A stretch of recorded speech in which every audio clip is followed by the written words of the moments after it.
ಎವನ್ TV news Chintamani ವೀಕ್ಷಕರಿಗೆ ಸ್ವಾಗತ. ಸರ್ಕಾರಿ ಆಸ್ಪತ್ರೆ ಉದ್ಘಾಟನೆಯಾದರೂ ಸೇವೆ ಭಾಗ್ಯ ಇಲ್ಲ.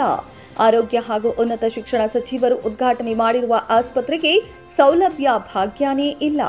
ಎಸ್, ಆರೋಗ್ಯ ಸಚಿವರಾದ ದಿನೇಶ್ ಗುಂಡೂರಾವ್, ಉನ್ನತ ಶಿಕ್ಷಣ ಸಚಿವರಾದ ಡಾಕ್ಟರ್ ಎಂಸಿ ಸುಧಾಕರ್, ರಾಜ್ಯದ ಮುಖ್ಯಮಂತ್ರಿಗಳ ರಾಜಕೀಯ ಕಾರ್ಯದರ್ಶಿ ನಸೀರ್ ಅಹಮದ್ ಅವರು ಹಾಗೂ ಸ್ಥಳೀಯ ಚುನಾಯಿತ ಪ್ರತಿನಿಧಿಗಳು ಒಂದು ತಿಂಗಳ ಹಿಂದೆ ಉದ್ಘಾಟನೆ ಮಾಡಿರುವ ಕರ್ನಾಟಕ ಸರ್ಕಾರದ ದವಾ ದುವಾ ಮಾನಸಿಕ ಆರೋಗ್ಯ ಸಮಾಲೋಚನಾ ಮತ್ತು ಚಿಕಿತ್ಸೆ ಕೇಂದ್ರಕ್ಕೆ ಇದುವರೆಗೂ ಸೌಲಭ್ಯ ಭಾಗ್ಯ ಸಿಕ್ಕಿಲ್ಲ.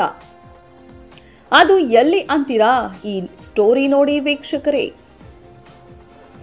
ರಾಜ್ಯದ ಹಿಂದೂ ಮುಸ್ಲಿಮರ ಭಾವೈಕ್ಯತೆಯ ಕೇಂದ್ರ ಹಾಗೂ ಪುಣ್ಯಕ್ಷೇತ್ರವಾಗಿರುವ ಚಿಂತಾಮಣಿ ತಾಲೂಕಿನ ಮುರುಗಮಲ್ಲ ಗ್ರಾಮದ ಹಜರತ್ ಅಮ್ಮಾಜಾನ್ ಬಾವಾಜಾನ್ ಸಮೀಪವೇ ಸುಮಾರು 2 ಕೋಟಿ ವೆಚ್ಚದಲ್ಲಿ ನಿರ್ಮಾಣವಾಗಿದ್ದ ಆಸ್ಪತ್ರೆಯನ್ನ ತಾಲೂಕು ಆಡಳಿತ, ತಾಲೂಕು ಪಂಚಾಯಿತಿ, ಆರೋಗ್ಯ ಮತ್ತು ಕುಟುಂಬ ಕಲ್ಯಾಣ ಇಲಾಖೆ ಚಿಂತಾಮಣಿ ತಾಲೂಕು ಇವರ ಸಂಯುಕ್ತ ಆಶ್ರಯದಲ್ಲಿ ಮಾನಸಿಕ ಆರೋಗ್ಯ ಕೇಂದ್ರ ಕಟ್ಟಡ ಉದ್ಘಾಟನಾ ಸಮಾರಂಭ 5ನೇ ಅಕ್ಟೋಬರ್ 2024ರಂದು ಆಯೋಜಿಸಿ ಉದ್ಘಾಟಿಸಲಾಯಿತು. ಒಂದು ತಿಂಗಳ ಹಿಂದೆ ನೂತನವಾಗಿ ಉದ್ಘಾಟನೆಯಾದ ಆಸ್ಪತ್ರೆಗೆ ಬೀಗ ಜಡಿದಿದ್ದು ಇದುವರೆಗೂ ಮಾನಸಿಕ ಆಸ್ಪತ್ರೆಯಿಂದ ಸೌಲಭ್ಯ ಭಾಗ್ಯ ದೊರೆತಿಲ್ಲ.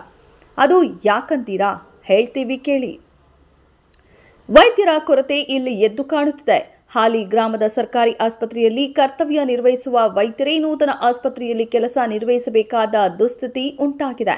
ನೂತನ ಆಸ್ಪತ್ರೆ ಉದ್ಘಾಟನಾ ಸಮಾರಂಭದಲ್ಲಿ ಭಾಗವಹಿಸಿದ್ದ ವೈದ್ಯರು 7ನೇ ಅಕ್ಟೋಬರ್ 2024ರಿಂದ ಆಸ್ಪತ್ರೆಯಲ್ಲಿ ಸೇವೆಗಳು ಲಭ್ಯವಿರುತ್ತವೆ ಎಂದು ಹೇಳಿದರು. ಆದರೆ ಇದುವರೆಗೂ ಆಸ್ಪತ್ರೆಯ ಬಾಗಿಲೇ ತೆಗೆಯಲಿಲ್ಲ.